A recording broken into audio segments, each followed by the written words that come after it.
见是场震撼。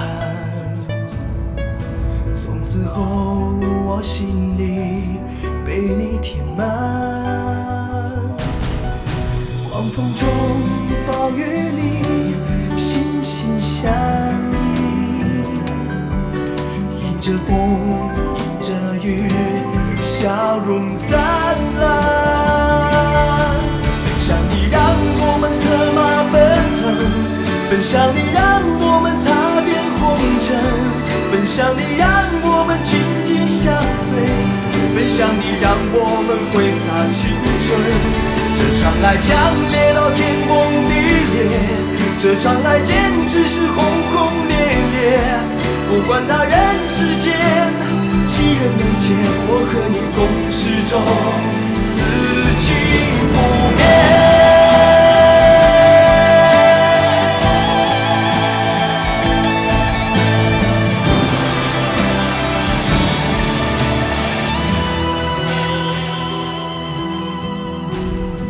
曾经让你哭，陪你流泪，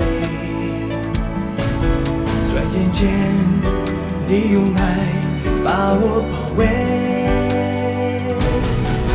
为了你，我可以放弃一切；为了你，走天涯，始终不悔。爱强烈到天崩地裂，这场爱简直是轰轰烈烈。不管他人世间几人能见，我和你共始终，此情不灭。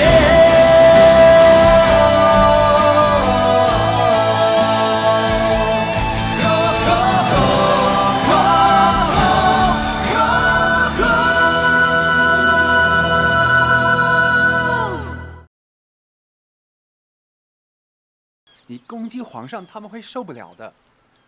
如果他们撒手不管了，你和恒香就断线了。哪有这么矛盾的事？人生的矛盾，不是你一个人参与。我想，开天辟地以来，人类就是矛盾的，是彼此纠缠不清的。很多事是放不开也抓不住的。你现在唯一的出路就是等，看看将来是怎样变化。好在你在回宾楼当回人跑堂，你掩饰得很好。最近回人多，你连头发都不需要剃，有吃有住，你急什么啊？不过你也不用太过于灰心，紫薇和小燕子几乎天天都到宝月楼。如果有不能控制的事情发生，我们就实行那个大计划。所以之前计划中要准备的东西、路线，我们还是要准备的。除了听你们的，我还能怎样呢？如此美景，不要错过了。你在这儿，还可以欣赏风景。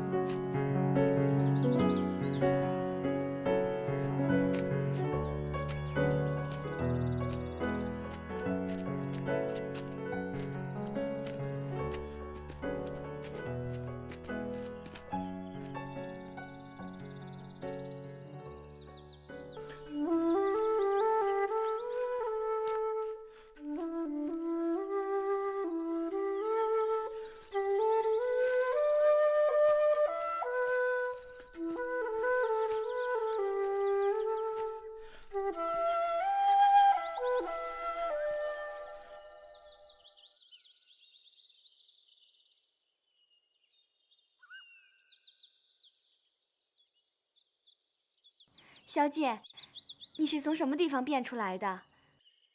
会吹箫，会武功，会诗词，会医术。你这种人，在我的世界里是根本就不存在的。在以前，我连想象都无法想象，会有个你。我没你说的那么好。你和紫薇很像，都会美化一些身边的事和人。其实，那些事实真相，可能和你想象的完全相反，可能是不美的，是残缺的。看事和人，不能只看一面。你的人生是残缺的吗？是不美的吗？不可能。你的人生呢？有残缺吗？不完美吗？住在深宫中的你，受过最好的教育，整天接触的都是金枝玉叶，应该是十全十美吧？没有你想象的那么好。在我心里，一直有着阴影，内心深处一直有着很深的伤痕，这些都是外表看不见的。是吗？为什么？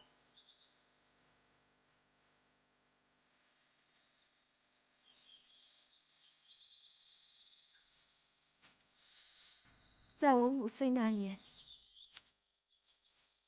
我亲眼目睹我的额娘在我面前自尽。她用一条白绫结束了自己的生命。我看着，却救不了她。虽然我只有5岁，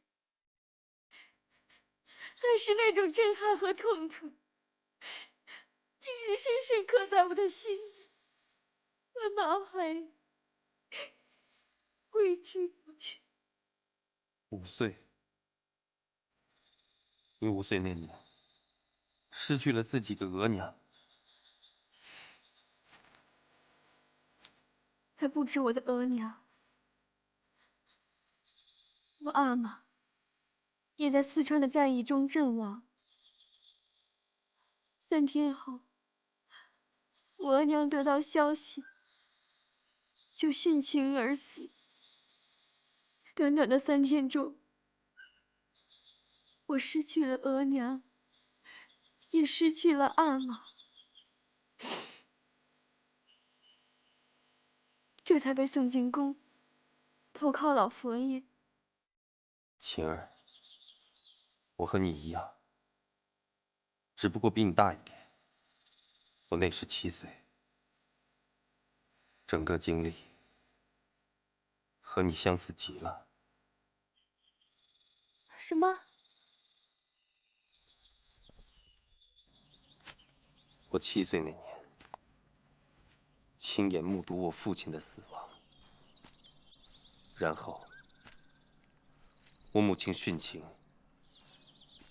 用长剑磨了脖子。这种痛苦，一直到现在，如影随形地跟着我。我放浪形骸，只是为了掩饰内心的孤寂不平和愤怒。真正的我，是充满落寞的。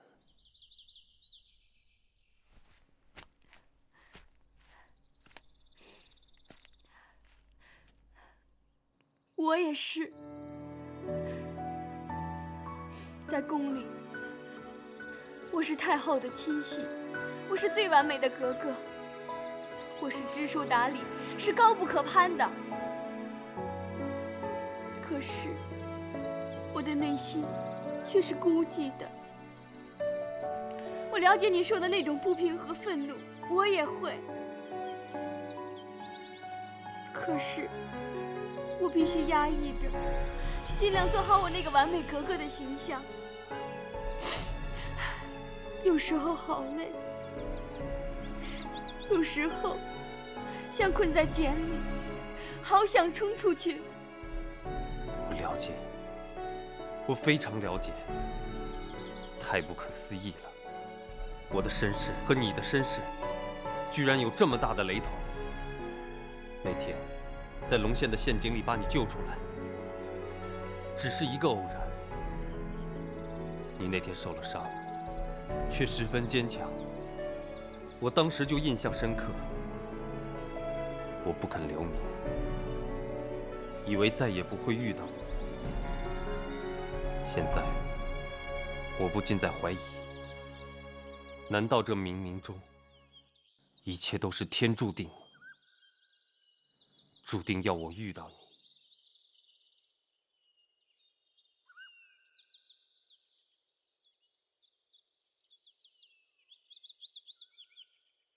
那条从你衣服上撕下来的方巾，我到现在都还留着。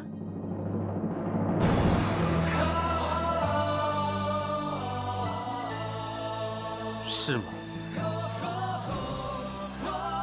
是。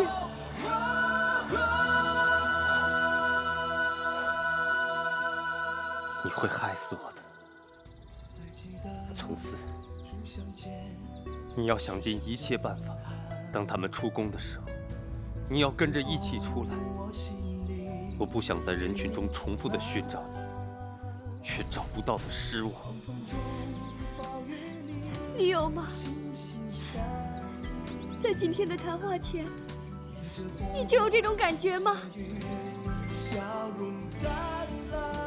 如果我说有，你会不会轻视我，觉得我不像萧大侠了？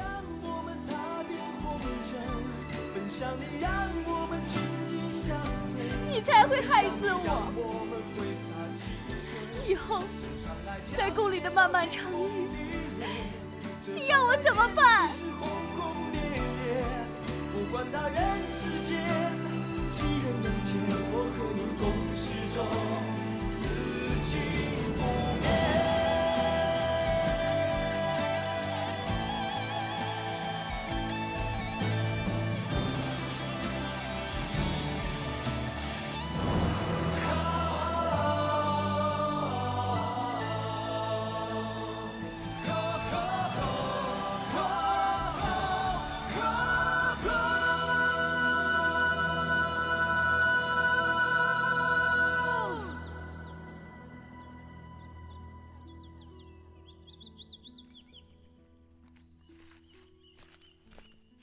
阿康，还记得去年这个时候我从学士府出走的事吗？怎么可能忘记？那种害怕、痛苦、思念搅在一起，像一根绳子，勒得我无法呼吸。还好，这种事儿绝对不会发生了。其实我出走就到这儿了，看着这片草原，想着在和你玩接诗的游戏，你一句一句的向我表态，我却傻乎乎的接下去，想着想着就哭得稀里哗啦了。现在1年以后，我还和你在一起，又来到这旧游之地，看着这么美丽的云海和草原，我的心里充满了感恩的情绪。你出走以后就来过这儿，我也来过这儿，怎么没见到你？是吗？我们一定错过了。那翠湖和花海你也去过了？当然。我都去过了，怎么都没找到？以后你一定要多等一下，免得失之交臂。这是我们共有的秘密基地，我怎么会不一一告别呢？什么以后？不会再有这种以后。以后，我绝对不会放开握住你的手。恐怕由不得你吧。胡说！这么好的风景，别说丧气话。我的心如此坚决，没有任何力量能把我们分开。当山峰没有棱角的时候，当河水不再流，当时间停住，日月不分，当天地万物化为虚有，我还是不能和你分手，不能和你分手。你的温柔是我今生最大的守候。当太阳不再上升的时候，当地球不再转动，当春夏秋冬不再变换，当花草树木全部凋残，我还是不能和你分散，不能和你分散。你的笑容是我今生最大。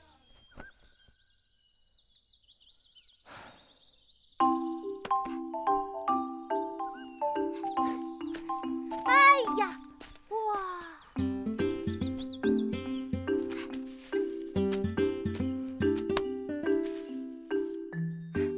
马尔丹，快过来跟我一起采小野花！你看，拿回去送给韩香。韩香如果知道是你亲手采的，一定会高兴的疯掉的。来，斑鸠、永琪，快过来帮忙！好。那有一片小紫花，我要去采。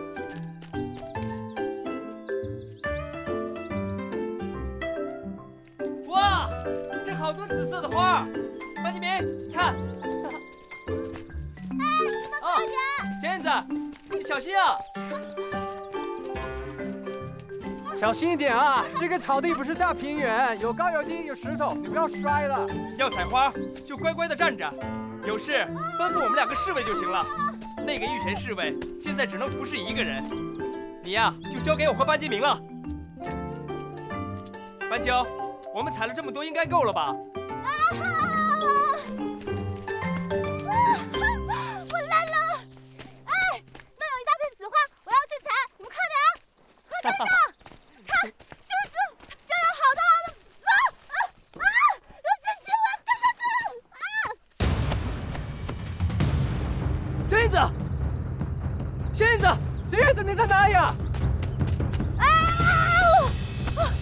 小燕子，你在哪里啊？你有没有撞到头？是不是撞晕了？赶快出声音，让我们找到你啊！小燕子！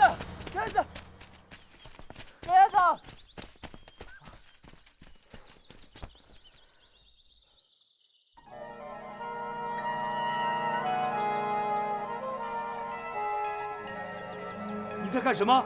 吓人吗？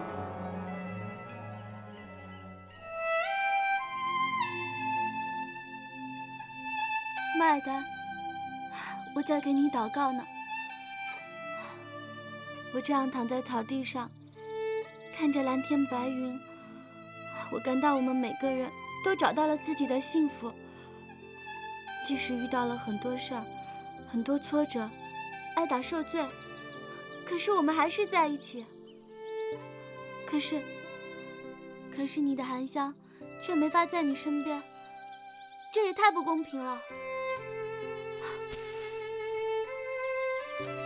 各路的神仙大人们，小燕子在这里真心的向你们祈祷，请你们让韩香还有麦尔丹团圆吧。只要他们能够团圆，哪怕让我小燕子挨100个大板子，我也认了。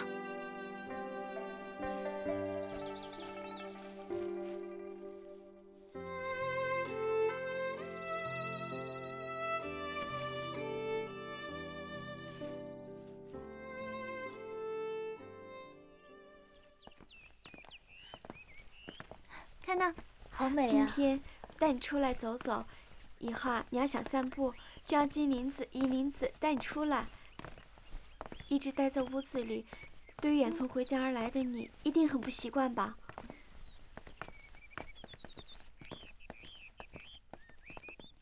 我们要介绍一位新朋友给你认识，来。这个人啊，说穿了也是马尔丹的救命恩人，他连着好几个通宵照顾马尔丹呢。啊，前几天我们从宫外带回来送你那些花，好多也是这个人帮忙摘的。你啊，实在应该认识认识这号人物。来，想不到宫里有那么多人帮助我们。既然他是麦尔丹的救命恩人，也就是我的救命恩人，我应该谢谢他。这人吧，他是个老外，但却是我和紫薇的铁哥们，都是生死之交。现在又是马尔丹的好朋友，你啊，大可安心信任他，没问题的。你们怎么来了？臣班建明叩见香妃娘娘，香妃娘娘吉祥。你那天进宫的舞蹈表演，就是由臣来帮您素描的，现在已经送到乾清宫，请皇上核准上色了。听说你救了我一位非常重要的朋友，韩香心怀感激，无以回报，请你接受我虔诚的敬礼。香妃娘娘，你的心意臣心领了，娘娘不可以向臣行礼。快起来，快起来啊！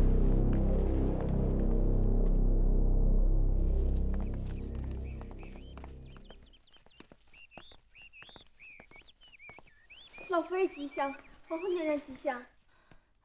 老佛爷吉祥，皇后娘娘吉祥。臣班建明叩见老佛爷和皇后娘娘，老佛爷吉祥，皇后娘娘吉祥。哎呦，两位格格兴致真好，今天不出去喝酒了，留在宫里陪伴美人呢。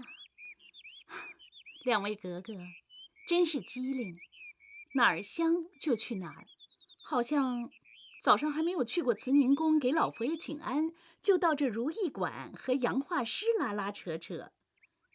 你们心中到底有没有皇室的规矩？对，我是没有去慈宁宫向老佛爷请安。皇后娘娘，您尽管挑拨好了，最好让老佛爷再打我们一顿。皇后娘娘，您心里就舒服了，对吧？小燕子，不许放肆！韩香见过老佛爷，见过皇后娘娘。香妃，这满人的规矩你还没学会吗？见了长辈总得请个安。但是你刚刚干嘛向班画师行礼呀？难道没有人教你宫中的礼仪规矩吗？什么人该行礼的你不做，偏偏向下属行礼。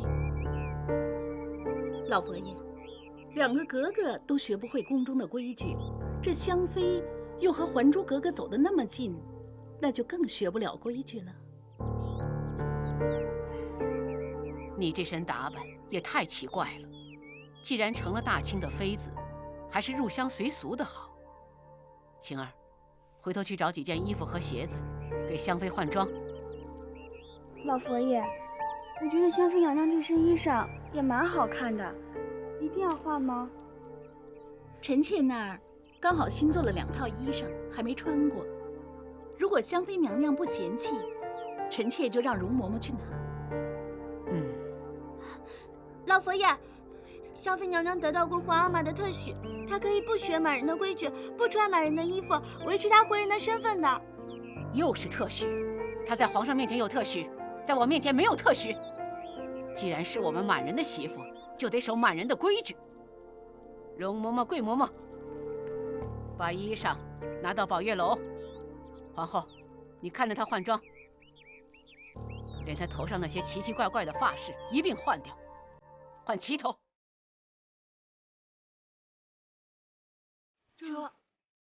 臣妾谨遵老佛爷吩咐。香妃，我们这就去宝月楼换衣服吧。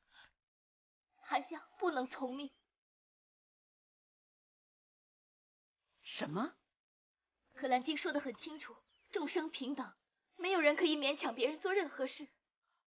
皇上包容你的信仰，不代表我就要接受你的宗教。居然敢跟我谈平等，简直是不可思议。皇后，我把她交给你了。是。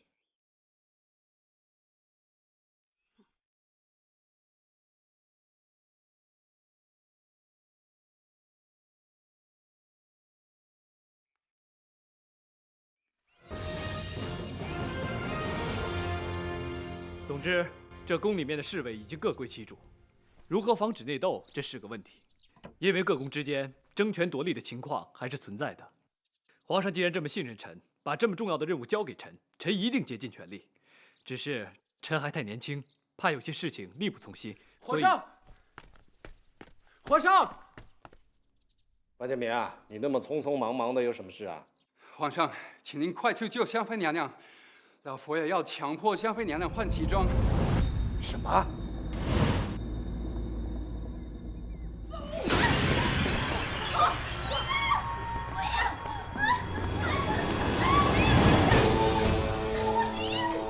容嬷嬷，跟他讲讲道理。娘娘，你虽然是皇上宫的娘娘，可这上面还有皇后，皇后可比你大。听着啊，在上面还有老佛爷，老佛爷比皇上还大。老佛爷说要扒你的衣服，皇后是奉旨办事，所以奴才就非扒你衣服不可。你识相的话，就自己脱掉，要不然容嬷嬷、贵嬷嬷不会怜香惜玉，弄痛了你，弄伤了你，也是你自找的。不行，让开！不要碰我！不要碰我！我不脱！我说什么都不脱！我身为回鹘人，死为回鹘的鬼，就是死了，我我也要穿着灰人的衣服。那可由不得你，容嬷嬷，不要跟他客气了。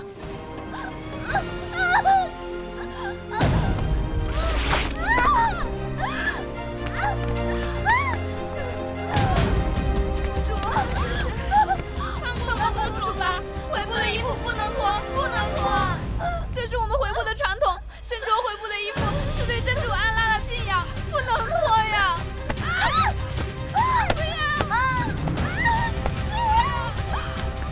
皇后娘娘，你千万不能动手呀！香妃娘娘确实得到了皇上的特许，你好歹看在皇上的面子上手下留情呀！这换衣服是小，扒衣服是大呀！关你什么事？又要你来说话，走开！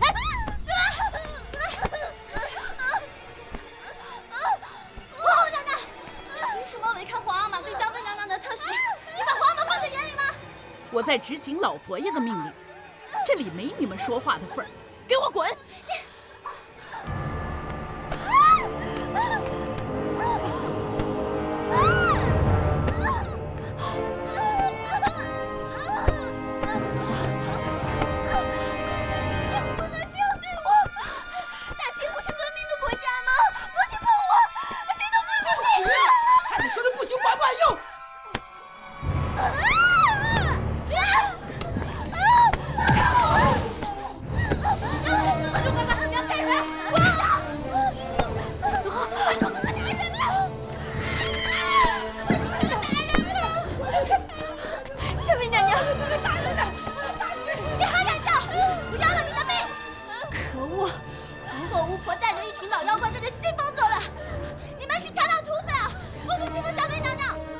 敢说我是巫婆皇后？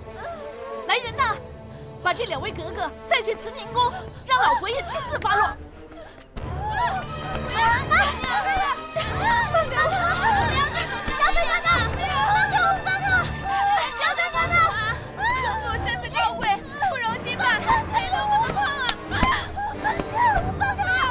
身子高贵，它只是一个礼物，有什么高贵？我现在不过是要换包装纸而已。皇上驾到！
香妃娘娘，香妃娘娘，韩香，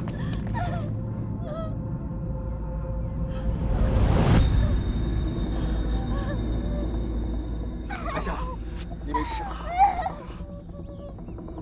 没事吧？没事。香妃娘娘，怎么了？我起不来了。起不来了？动动脚啊，看一下。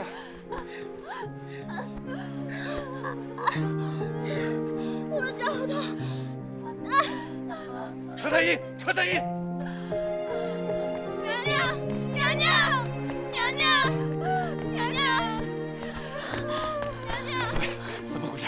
你还好吗？我没事，让我看看小燕子和香妃娘娘。小燕子，香妃娘娘，让我披上。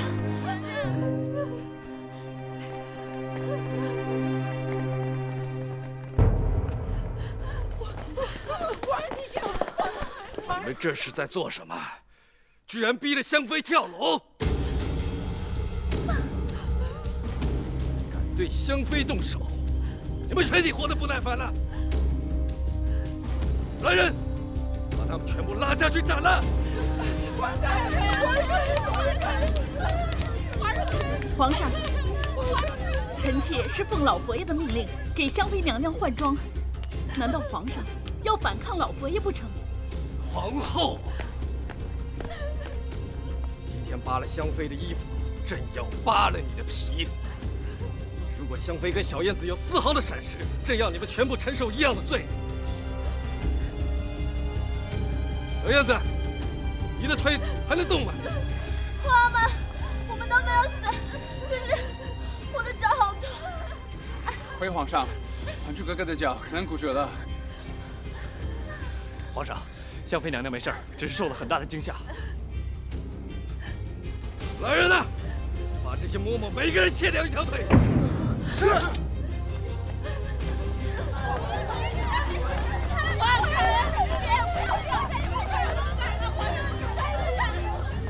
皇阿玛，请息怒。现在先救小燕子，安抚香妃娘娘要紧啊！丽妃娘娘有身孕，宫里不有血光之灾。那些嬷嬷，把他们半年的月俸饶了他们的腿吧。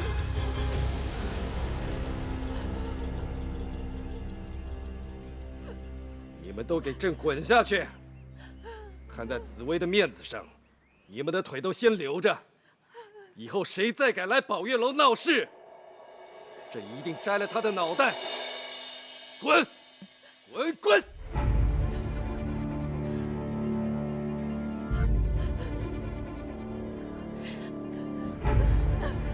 谢谢皇上，再不敢了，再不敢了。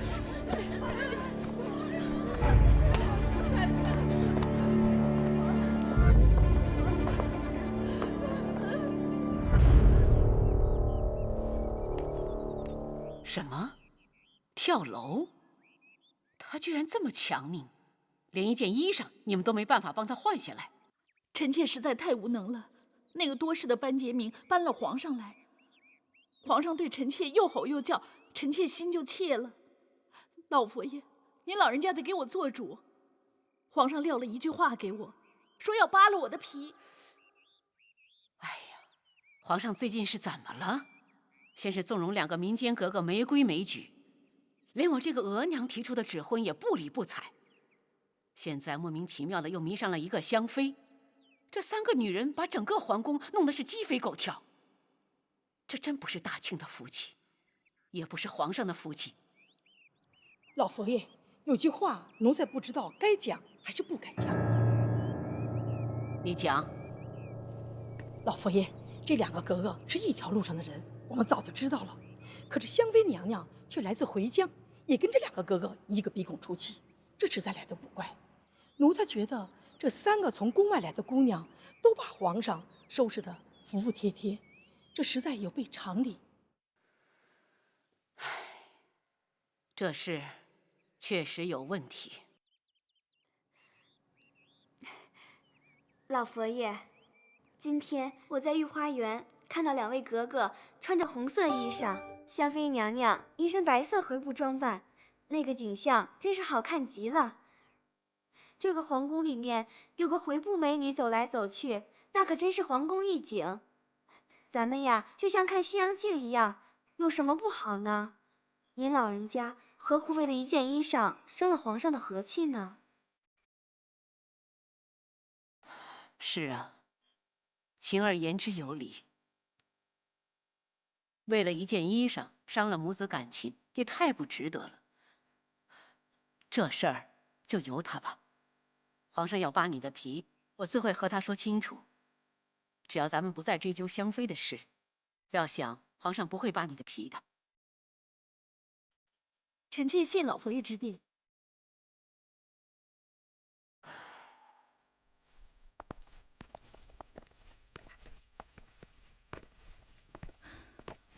老佛爷自己说要扒了香妃的衣服，现在又说不追究了。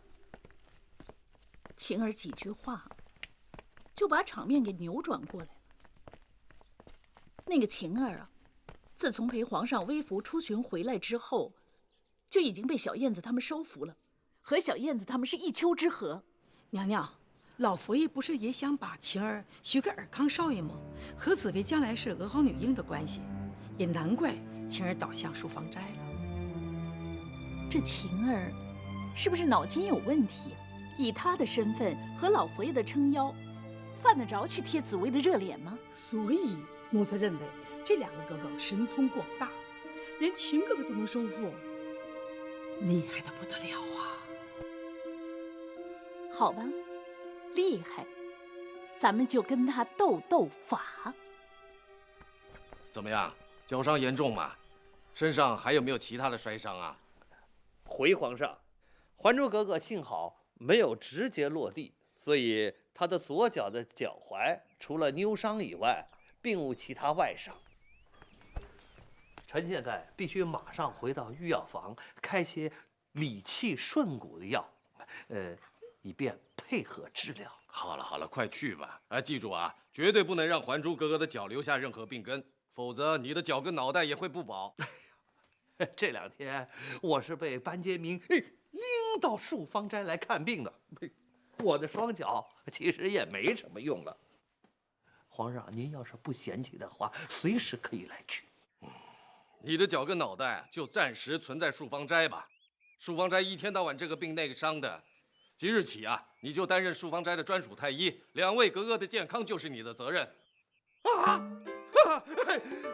皇上，这树芳斋是太医们盛传的超级容易发病的病原体，你现在把2位格格的健康全交给我恐怕有难度吧？这世上还是您皇上说了算，臣只有遵旨了。更何况，班画师早已替皇上实行旨意。皇上圣明，臣以后不必亲自去请常太医了。臣替淑芳斋谢过皇上，淑芳斋早就应该有他的专属太医，常太医正是不二人选。皇上，臣先告辞了。常太医，我送你。皇上，臣先告退。舒格格的伤势严重吗？真的没有骨折，只是扭伤了。你确定啊？你信不过我，干嘛还来找我？啊？这2个随时会受伤的格格，生老病死都归我管。我看呐，我这个长寿是不会长寿了。皇上真英明，早该让你这医术高明的常太医担任淑芳斋的家庭医师啊！这是我今天听到最好的消息。啊！原本我可以在御药房悠哉、太太平平的过日子，是你把我拖进了这个病原体，我还能够清静吗？常太医，你那么爱研究病理呀，有个病原体研究还不好啊？你应该感谢我才对啊！干！这是什么病原体啊？还珠格格这种病原体没有征兆，没有逻辑，更是无法预防。从他箭伤入宫的第1天开始，一直到前阵子淑芳斋上下被打得凄惨，像他这种3不5时随时会出现状况的人，就连天王老子连神仙也难保他太平无事。我能保他太平无事吗？我这老头是被你害苦了，回去要写遗书了。好了，我会尽量保护好2位格格，也保护好你的脑袋，大不了我的命抵给你。我现在急着去找蛙哥了，你自己慢走了。你的命抵给我？谁要你的命啊？哎呦，棕头发，绿眼睛，哎呦，丑死了！嘿，我在大不列颠是出名的帅哥耶，你真是老眼昏花不识货啊！哎呀，趁这个机会啊，你也收心，安安静静的修身养性，也让朕少操心一点。紫薇啊，香妃那边恐怕受到不少惊吓，你有空就多去陪陪她。花妈放心，我一会儿就过去。小燕子有我和金锁照顾，你就不要担心了。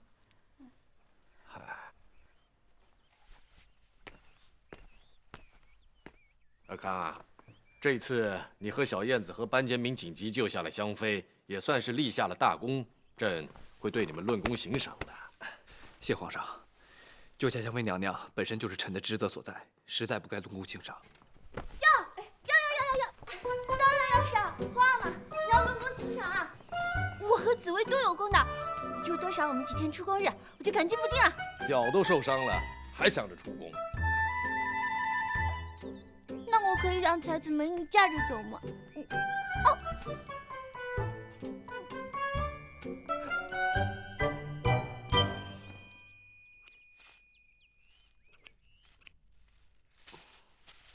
娘娘，你让欣荣自个选一盘，真是难倒我了。这里每一盆的山水意境都好美，看了都喜欢，根本无从选择，还不如让这盆景留在永和宫。我想看他们的时候，随时都可以来啊。好啊，好啊，如果你喜欢，我随时欢迎你过来。来，欣荣，你来看看，这个山水的意境如何呀？娘娘，说实话，您雕琢出来的山水，就像是唐朝画家金浩在《画山水赋》中所说的“远山无石，隐隐如眉”。看来娘娘都将金浩的画理运用在山水盆景的栽培上了。我以前就听额娘说过，娘娘您对山水盆景颇有研究，今天完全领教了。哪有什么研究啊？只不过是我打发时间的一种娱乐罢了。欣荣，不如你给这盆山水取个名字如何啊？欣荣才疏学浅，怕给您的作品起得不好。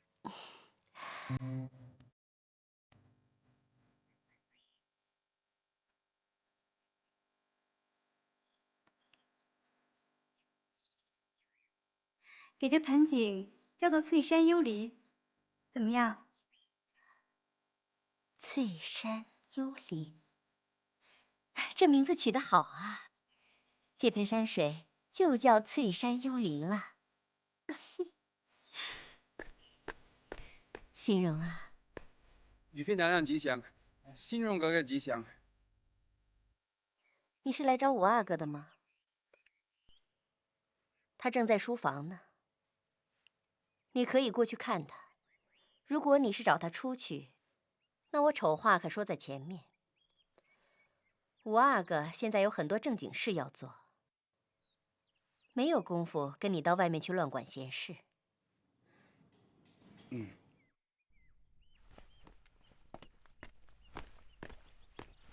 什么？香妃跳楼，小燕子摔伤。我现在就去看看小燕子。我来通报你是要让你安心的。刚刚雨妃娘娘已经警告我了，不准带你出门。我看你还是先忍着，别着急去看小燕子，免得又让雨妃娘娘加深对小燕子的成见。我已经被额娘限制很多天了，也算是够听话的了。难道还要我禁足不成？现在小燕子从那么高的地方摔下来，难道我还要不管不问吗？你在现场，怎么会让小燕子摔伤呢 I know, I'm so stupid， 笨手笨脚，居然没有把小燕子牢牢接住啊！起码也应该像你上次救老佛爷一样，当他们的垫背啊！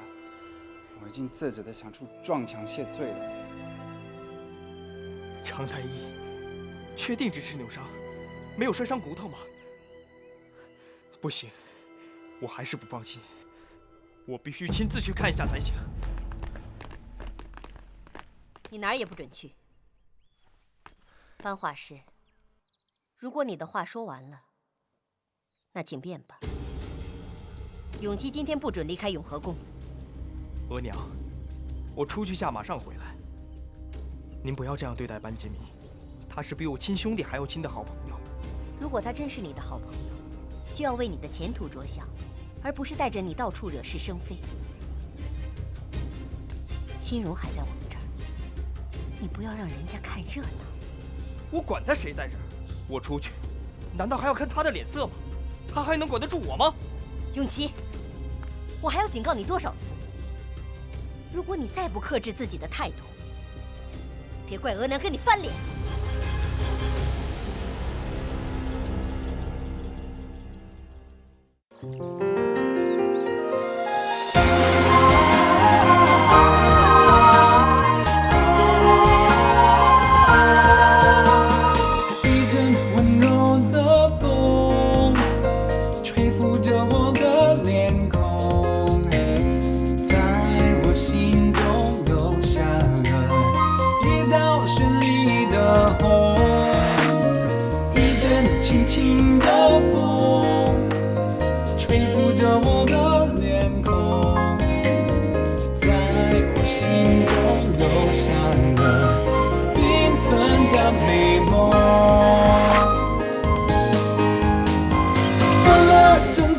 吹，风儿阵阵吹，和风轻拂寒风暴风。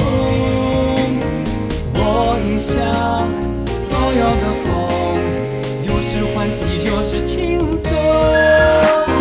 风儿阵阵吹，风儿阵阵吹，即使天大，即使